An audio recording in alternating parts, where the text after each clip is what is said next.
नमस्कार, स्वागत है आपका एक बार फिर से भारत समाचार के हमारे इस खास कार्यक्रम में जो आधारित है गपशप, कानाफूसी और चर्चाओं पर। तो कई सारी रोचक और सरकार के अंदर की खबरें हैं, तो चलिए शुरू करते हैं पावर सेंटर।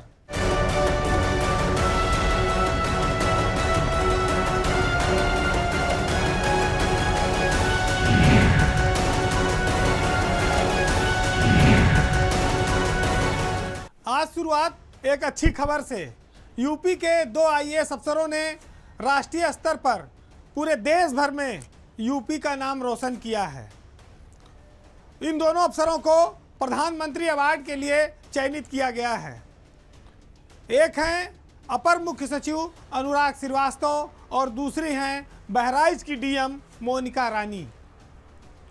अनुराग श्रीवास्तव जो एसीएस रैंक के अफसर हैं, उत्तर प्रदेश में जल जीवन मिशन के प्रणेता हैं, उनके ही नेतृत्व में पिछले 5 सालों में ये अभियान आगे बढ़ा है। हर घर में नल से जल पहुंचाने के साथ साथ एक नए इनोवेशन जिसमें सोलर प्लांट से बिजली भी मिलती है, इसके लिए प्रधानमंत्री पुरस्कार के लिए उनको चुना गया है। मोनिका रानी भी बहराइच की डीएम हैं और उनके ज़िले को समग्र विकास में प्रधानमंत्री पुरस्कार मिला है और इसके लिए इन दोनों अफसरों को आगामी अप्रैल महीने में दिल्ली में प्रधानमंत्री के हाथों सम्मानित किया जाएगा। अनुराग योगी सरकार के एक ऐसे अफसर हैं जिन्होंने इस पूरी स्कीम को ए से लेकर जेड तक अमली जामा पहनाया, जिसमें उत्तर प्रदेश के करोड़ों घरों में नल से शुद्ध पेयजल पहुंचाने का एक लक्ष्य था।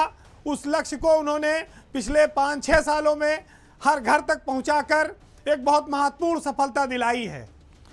इस योजना ने यूपी में एक भगीरथ चमत्कार, कहते हैं जैसे भगीरथ गंगा को ले आए थे, उसी तरह का प्रयास करके अनुराग श्रीवास्तव ने योगी सरकार की साख को राष्ट्रीय स्तर पर बढ़ाया है।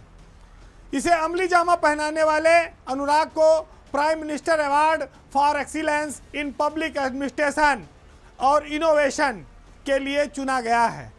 ये बहुत गौरव की बात है कि यूपी में एकमात्र अफसर हैं सीनियर लेवल पर जिनको प्रधानमंत्री ने इस अवार्ड के लिए देश भर में 10 लोगों में से वो चुने गए हैं। सीनियर लेवल के अफसरों में अनुराग श्रीवास्तव सादगी से रहते हैं, मिशन पूरा करने के लिए जाने जाते हैं। एक ऐसे अफसर हैं जो लाइमलाइट से दूर रहते हैं और पिछले कुछ सालों में उनको लोगों ने तब जाना जब बुंदेलखंड से लेकर पश्चिमी उत्तर प्रदेश से लेकर पूर्वांचल तक घर घर में जल जीवन मिशन यानी कि नल से जल पहुंचाने का सफल प्रयास कामयाब हुआ।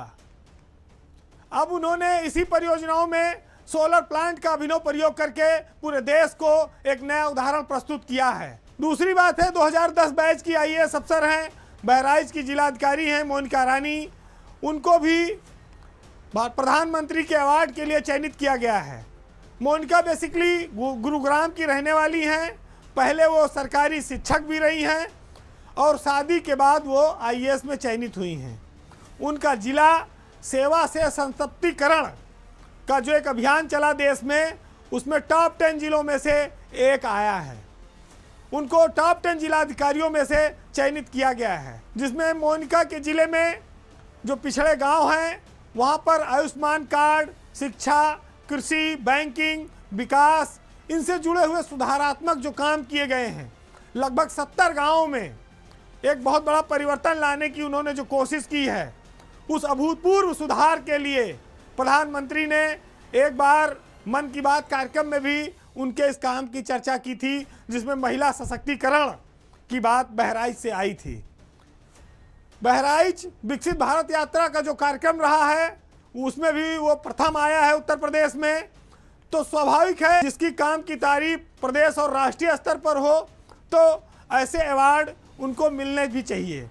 उत्तर प्रदेश के इन 2 अफसरों ने योगी सरकार की साख को बहुत ऊंचा किया है। तो अनुराग श्रीवास्तव और मोनिका रानी उत्तर प्रदेश का गौरव बढ़ाने में कामयाब रहे हैं और अप्रैल महीने में प्रधानमंत्री जब इनको सम्मान देंगे तो स्वाभाविक है कि यूपी के लिए वो काफ़ी बड़ा दिन होगा, खुशी का दिन होगा। अब बात उत्तर प्रदेश में अभी हाल में हुए 14 डीएम और 3 मंडलों के कमिश्नर के जो तबादले हुए हैं उनकी समीक्षा का। बड़ी रोचक बात है इसमें, इस बार की जो तबादला सूची आई है, कई लोगों के अरमानों पर पानी फिर गया, क्योंकि एक सूची पहले ही लीक हो गई थी। उसको लेकर जो जहां जिनको जाना था वो जा नहीं पाए, खट्टा हो गया उनका मामला। लेकिन उनकी जगह पर जो कहीं इधर उधर जा रहे थे वो सही जगह पहुंच गए, तो उनकी किस्मत भी चमक गई। तो कहते हैं कि कई बार छींका बिल्ली के भाग से टूटता है। सूची ऐसी लीक हुई कि जो गड़बड़ जगह जा रहा था वो सही जगह पहुंच गया, और जो बहुत मलाईदार जगह चयनित किए हुए था वो वहीं रह गया, अरमानों पर पानी फिर गया। लेकिन एक बात जरूर है कि उत्तर प्रदेश के पीसीएस से आईएएस बने अफसरों ने इस सरकार में और इस सूची में भी अपनी मजबूत पकड़ का एहसास कराया है। चर्चा उन लोगों की जिनकी पकड़ इस सरकार में एक दिन भी कमजोर नहीं हुई, 1 इंच ढीली नहीं हुई। चंद्र प्रकाश सिंह पहले लखनऊ के डीएम के लिए उनका नाम चला, बुलंदशहर में है, लेकिन वो मथुरा जैसे बड़े जिले के डीएम बनाए गए। ये भी पीसीएस से आईएएस बने अफसर हैं।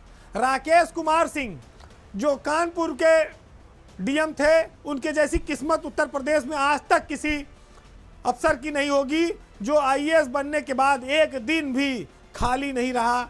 एक जिला में 4 साल, 3 साल, 2 साल, और अब वो मुख्यमंत्री के सचिव बनाए गए हैं। दूसरे नंबर पर आते हैं इंद्र विक्रम सिंह, जो गाजियाबाद के डीएम थे, उनको सचिव कृषि बनाया गया, लेकिन उनकी ताकत में इजाफा करने के लिए उनको मंडी निदेशक का चार्ज भी दिया गया है। बहुत बड़ा चार्ज है, हालांकि वो विशेष सचिव स्तर का है, लेकिन दिया उनको गया दोनों चार्ज कि भाई खाली ना रहो, एहसास ना हो कि कमज़ोर हो गए, पूरा ताकत आपको मिलती रहेगी। मथुरा के डीएम रहे शैलेंद्र सिंह, जिनको प्रदेश की सबसे महत्वपूर्ण कमिश्नरी मेरठ के बाद अगर कोई है तो आगरा है, उसका मंडलायुक्त बनाया गया है। ये सब नाम वो हैं जो स्टेट कैडर के लोग हैं, जिन्होंने ऐसी धाक बनाई है योगी सरकार में कि आज तक उनको कोई फेल ही नहीं कर पाया। कहाँ इनका जुगाड़ है ये भी कोई नहीं समझ पाया। लेकिन आज की तारीख में बड़े बड़े डायरेक्ट आईएएस अफसर इनसे रंज रखते हैं और वो सोचते हैं कि कहाँ से इतना सटीक इनकी व्यवस्था है। अय्यर सरकार के पसंदीदा अफसरों में शामिल हैं, बने हुए हैं। पहले एक बार उनका नाम अलीगढ़ से गाजियाबाद के लिए चला था, लेकिन बाद में फिर फिलहाल वही हुआ जो सूची में लीक हुआ था कि उनको लखनऊ का डीएम बनाया जाएगा। गाजियाबाद विशाख जी नहीं गए तो वहाँ पर दीपक मीणा चले गए, विशाख जी लखनऊ आ गए। मुख्यमंत्री के 2 विशेष सचिवों को भी इस सूची में मौका मिला है, जिसमें कुमार हर्ष को सुल्तानपुर और शशांक त्रिपाठी को बाराबंकी का डीएम बनाया गया है। पहले जो नाम चल रहा था, ये चल रहा था कि कुमार हर्ष को रायबरेली भेजा जाएगा और शशांक त्रिपाठी को हरदोई का डीएम बनाया जाएगा। लेकिन वही पहले वाली सूची ने जो एक फर्जी आ गई थी, गड़बड़ कर दिया और फिर दोनों का नाम अलग अलग जिलों के लिए चला गया। सूची परिवर्तन का बहुत लोगों को फायदा मिला है, बहुत लोगों को निराशा हुई है। लेकिन एक और नाम जो बहुत चौंकाता है वो है रितु महेश्वरी का, जो योगी सरकार में हमेशा बड़े इंपॉर्टेंट पदों पर रहीं। नोएडा की सीईओ रहीं, आगरा की कमिश्नर रहीं, तीनों अथॉरिटियों में एक टाइम पे उनका जलवा रहा। लेकिन इस बार उनके हाथ निराशा लगी है, उनको स्वास्थ्य विभाग में सचिव बनाया गया है आगरा से हटाकर। तो ये उठापटक ऊपर नीचे की जो कहानी है तबादलों की, ये थोड़ी इसलिए रोचक और चटपटी हो जाती है क्योंकि कुछ अफसर इतने ताकतवर हैं कि वो चाहे प्रमोशन हो जाए लेकिन उनका बाल नहीं बांका होगा, उससे बड़ा पद पाएंगे। जैसे राकेश सिंह, उनका रिटायरमेंट है सितंबर में। कानपुर के डीएम थे, कानपुर मंडल के कमिश्नर बनने के लिए भी उनका नाम चला था, लेकिन फिर उनको सचिव मुख्यमंत्री बना दिया गया। बहुत गौरव की बात है कि कोई राज्य सेवा का अधिकारी मुख्यमंत्री का सचिव बने, और राकेश कुमार सिंह के पास कोई जादू की छड़ी होगी जिसकी वजह से वो बराबर मुख्यमंत्री की गुड बुक में है और अच्छे पद वो पाते रहते हैं। लेकिन इस बार रितु महेश्वरी चूक गई हैं। अब ये देखना होगा कि वो फिर कब मुख्यधारा की ओर लौटती हैं। तो रितु महेश्वरी का डाउनफॉल और स्टेट कैडरों के अफसरों का अपग्रेडेशन लगातार जारी है और उत्तर प्रदेश की ब्यूरोक्रेसी में ये एक नया दौर है। कहा जाए जितना योगी की सरकार में राज्य सेवा के अधिकारियों को महत्व मिला, बड़े बड़े जिले मिले, वो कभी सपने में दूसरे सरकारों में नहीं सोच सकते थे। इस मामले में उनको इस सरकार की तारीफ करना होगा, उनका आभारी भी होना होगा। अब एक और बहुत रोचक और विस्फोटक खबर। पहले आपने मंत्रियों और अफसरों के बीच कई बार बहस, तनातनी, मीटिंग में गुस्सा, झगड़ा, झंझट, ये सब सुना होगा। आज एक ऐसी खबर लाया हूँ जो बाहर नहीं निकली, दब गई कमरे में, हाल में, मीटिंग हाल में, लेकिन आपके सामने आ गई है। इस बार मामला दो सीनियर और जूनियर अफसरों के बीच सीधी भिड़ंत का है। यूपी की ब्यूरोक्रेसी में यह एक नया कारनामा हुआ है। कारनामा घरों को रोशन करने वाले ऊर्जा विभाग का है, जहां पर एक मीटिंग के दौरान चेयरमैन और एमडी में खुलेआम भिड़ंत हुई है। यानी कि सीनियर और जूनियर के बीच कोई लिहाज नहीं बचा, और लिहाज क्या, लड़ाई इस तरह हो गई कि कई लोग जो मीटिंग में बैठे थे उनको बीच बचाव करने के लिए आना पड़ा। कोई लिहाज भी नहीं बचा है। अब धीरे धीरे बाहर ये बातें आने लगी हैं, समाचार पत्रों में भी छपने लगी हैं, क्योंकि प्रदेश के ऊर्जा विभाग कोई मामूली जगह तो है नहीं जहां पर सबकी निगाह रहती है। और यहां पर पिछले दिनों शक्ति भवन में एक मीटिंग थी जिसमें सभी डिस्कॉम के एमडी और निदेशक बुलाए गए थे इस बैठक में। और इस बैठक में चेयरमैन आशीष गोयल वो सभी एमडीज के काम की समीक्षा कर रहे थे। डिस्कॉम्स के प्लान के बारे में चर्चा हो रही थी। जब मध्यांचल का नंबर आया तो भवानी सिंह खंगाराउत भरी मीटिंग में बिफर गए। चेयरमैन ने मध्यांचल एमडी भवानी सिंह खंगाराउत से जानकारी मांगी, जिसमें किसी बिंदु पर चेयरमैन द्वारा यह कहा गया कि आप इतने साल से एमडी हैं और आपको इसकी जानकारी नहीं है। जिसके बाद खंगाराउत ने आशीष गोयल के खिलाफ सीधे मोर्चा खोल दिया और मीटिंग पूरी बंद हो गई। हालांकि चेयरमैन मामला संभालना चाहते थे और उन्होंने कहा कि मध्यांचल की समीक्षा बाद में कर लेंगे अगर आपकी तबीयत ठीक नहीं है तो। लेकिन खंगाराउत उखड़े हुए थे और उन्होंने कहा कि जब आपने एक गजल शुरू करा दी है तो आज मेरी सुन लीजिए। मैं ऐसी मीटिंगों में नहीं आऊँगा जहां अफसरों को बुलाकर समय खराब किया जाता हो, उनको नीचा दिखाया जाता हो। मैं ईमानदारी से काम करता हूं और मैं कोई भी अनैतिक बात बर्दाश्त नहीं करूंगा। खंगाराउत के इस रवैये से पूरी मीटिंग में सन्नाटा छा गया। सारे डिस्कॉम के एमडी थे, कई सारे आईएएस अफसर, कई सारे डायरेक्टर बैठे थे और वो मीटिंग छोड़कर बाहर निकल आए। आईएएस अफसरों के बीच इस तरह का यह पहला विवाद है जब आप देख रहे हैं खुलेआम भवानी सिंह खंगाराउत जो मध्यांचल के एमडी हैं, उन्होंने अपने ही चेयरमैन आशीष गोयल को ललकारा है। खंगाराउत ने वहां से निकलकर सरकार को पत्र दे मारा है कि उनको उनके पद से हटा दिया जाए। हालांकि इसके पीछे उन्होंने अपने खराब स्वास्थ्य का हवाला दिया है। लेकिन जानने वाले इस बात को जानते हैं कि खंगाराउत लगभग 3 सालों से मध्यांचल में एमडी हैं। देवरिया में जब ये डीएम थे तब भी एक बार इनका मामला प्रमुख सचिव महिला कल्याण रेणुका कुमार से भी उलझा था, सुर्खियां बना था कई साल पहले। और इसी विभाग में खंगाराउत एक बार तत्कालीन एसीएस महेश गुप्ता की मीटिंग में भी हंगामा कर चुके हैं।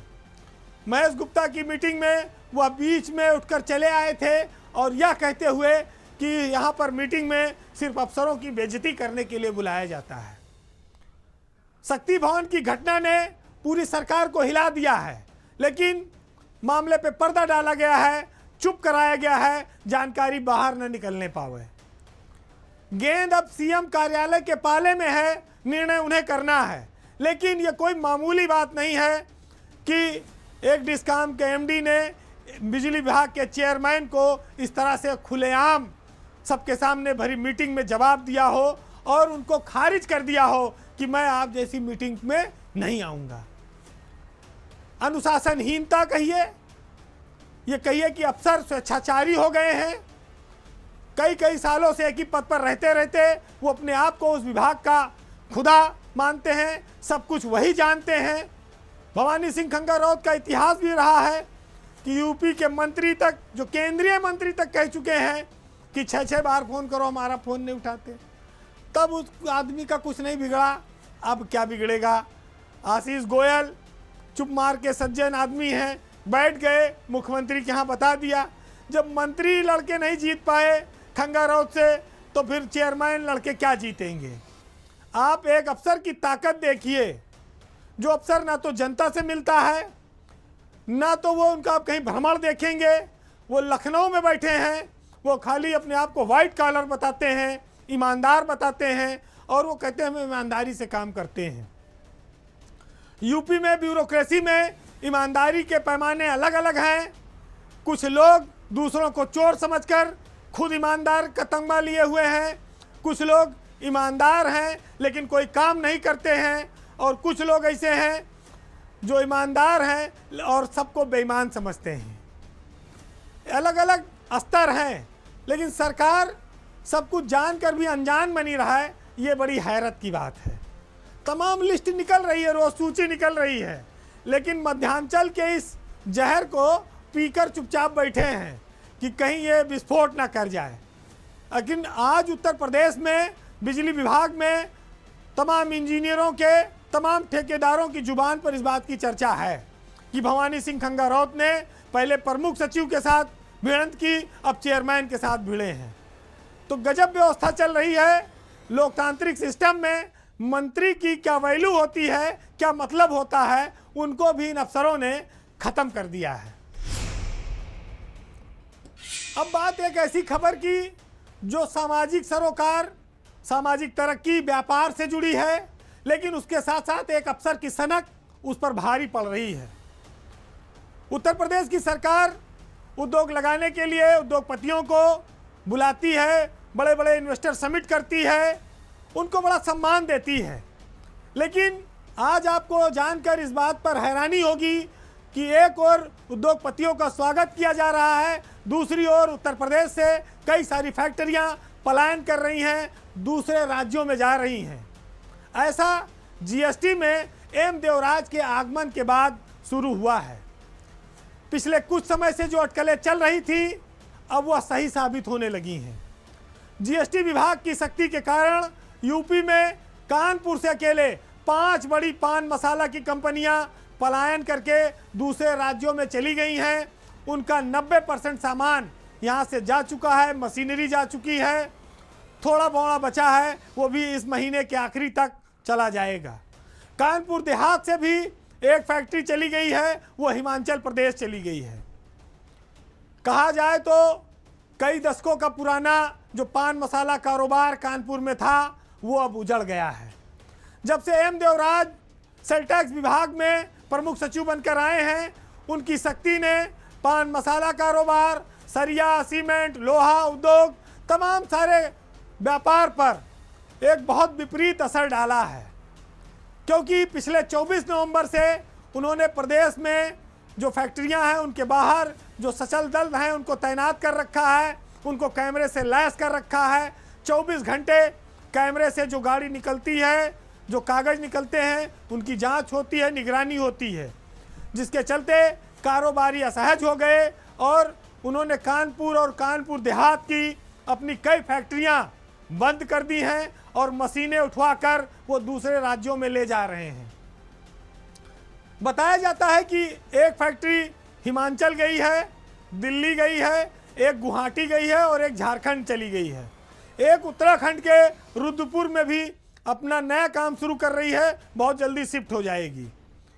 उत्तर प्रदेश में अगर कानपुर से आप खाली देखें तो जो पान मसाला उद्योग है वो लगभग 1 लाख लोगों को रोजगार देता है। यानी कि 1 लाख लोगों की रोजी रोटी उजड़ने की तैयारी है, उनके संकट पैदा हो गया है। सर, जो कानपुर का औद्योगिक ढांचा है वो एक तरह से लड़खड़ाने लगा है। उद्यम विकास के लिए जो माहौल बन रहा था उस पर ये खबरें प्रतिकूल असर डाल रही हैं। आपको मैं बता दूं कि जो पान मसाला कारोबार है उसमें करीब 35% सुपारी आसाम से आती है और 60% के लगभग नागपुर से आती है। कानपुर की जो फैक्ट्रियां हैं उनसे करीब हर महीने 100 करोड़ रुपए का जीएसटी सरकार को जाता है। अगर ये फैक्ट्रियां बंद होती हैं तो सरकार को राजस्व का भी नुकसान होने का खतरा है। साथ ही इसके साथ साथ जो इसके सपोर्टिंग कारोबार हैं उनके भी बंद होने के आसार बढ़ जाएंगे, उन पर असर पड़ेगा। खास तौर से कत्था और इतर का कारोबार बुरी तरह प्रभावित होगा। एक अफसर अगर ये बात कहता है कि वो राजस्व बढ़ा देगा, जब फैक्ट्रियाँ नहीं रहेगी तो राजस्व बढ़ेगा कहाँ से? सरकार को इस बात की तत्कालिक समीक्षा करनी चाहिए कि पिछले दिसंबर और जनवरी के महीने में राजस्व की प्रगति क्या है। अगर रेवेन्यू बढ़ा है जीएसटी का तो फिर देवराज को और फ्री हैंड मिलना चाहिए, और अगर रेवेन्यू घटा है तो फिर देवराज के खिलाफ कार्रवाई भी होनी चाहिए। उत्पीड़न, निगरानी, इन दोनों में अंतर है। निगरानी ज़्यादा कड़ी होगी तो फिर उत्पीड़न भी ज़्यादा बड़ा हो सकता है। ये आप इस आशंका को खारिज नहीं कर सकते। सरकार जब अचानक से किसी चीज़ की चूड़ी टाइट कर देती है तब वहाँ परेशानी पैदा होती है।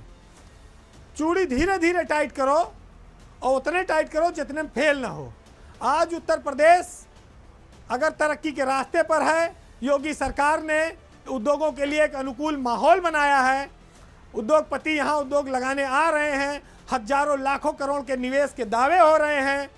तो उन दावों में कहीं देवराज के एक्शन पलीता न लगा दें, सरकार को इस पर संभलना होगा। जब अखबार में यह छपता है कि 5 बड़ी कंपनियों ने कानपुर से कारोबार समेट लिया, तो फिर ऐसे अफसरों को बुलाकर पूछा जाना चाहिए कि ये कंपनियों ने जो कारोबार समेटा क्यों समेटा, इनसे कितना रेवेन्यू आता था, इसकी भरपाई कहाँ से करोगे? क्योंकि कर सब तुम रहे हो, जिम्मेदारी कोई और नहीं लेगा। अगर बदनामी हुई तो तुम्हारे ऊपर कार्रवाई भी होगी। लेकिन ब्यूरोक्रेसी में कुछ लोग अपनी छवि ऐसी बना चुके हैं और उसकी आड़ में ऐसी निरंकुशता कर देते हैं जो जनहित से, लोकतांत्रिक सिस्टम से, सरकार के बयान और भावनाओं से मेल नहीं खाता है। इसी मेल को ठीक करने के लिए तालमेल की ज़रूरत है।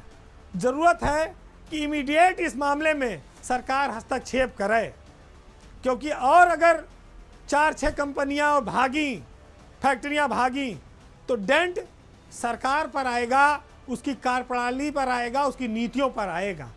साख बाहर तक खराब होगी, ये किसी अफसर की नहीं, ये यूपी पर आएगा। फिलहाल हम पावर सेंटर के आखिरी में आ गए हैं और जाते जाते मुनव्वर राना साहब का एक बहुत अच्छा शेर है जो इन खबरों के ऊपर बहुत सटीक बैठता है, क्योंकि बहुत सारी सच्चाई झुंझलाहट में कही जानी चाहिए। सरकार के सामने दिल खोल कर बात आनी चाहिए और इन लाइनों से आप उन बातों को समझने की कोशिश करिएगा कि वो मुझसे बेतकल्लुफ़ होके मिलता है, मगर यारो न जाने क्यों उसके चेहरे से घबराहट नहीं जाती। और मियाँ मैं शेर हूँ, शेरों की गुर्राहट नहीं जाती। मैं लहजा नर्म भी कर लूँ तो झुंझलाहट नहीं जाती। और जहाँ हम हैं वहाँ आवाज़ देना भी जुर्म ठहरा, और जहाँ तुम हो वहाँ तक पाँव की आहट नहीं जाती। नमस्कार।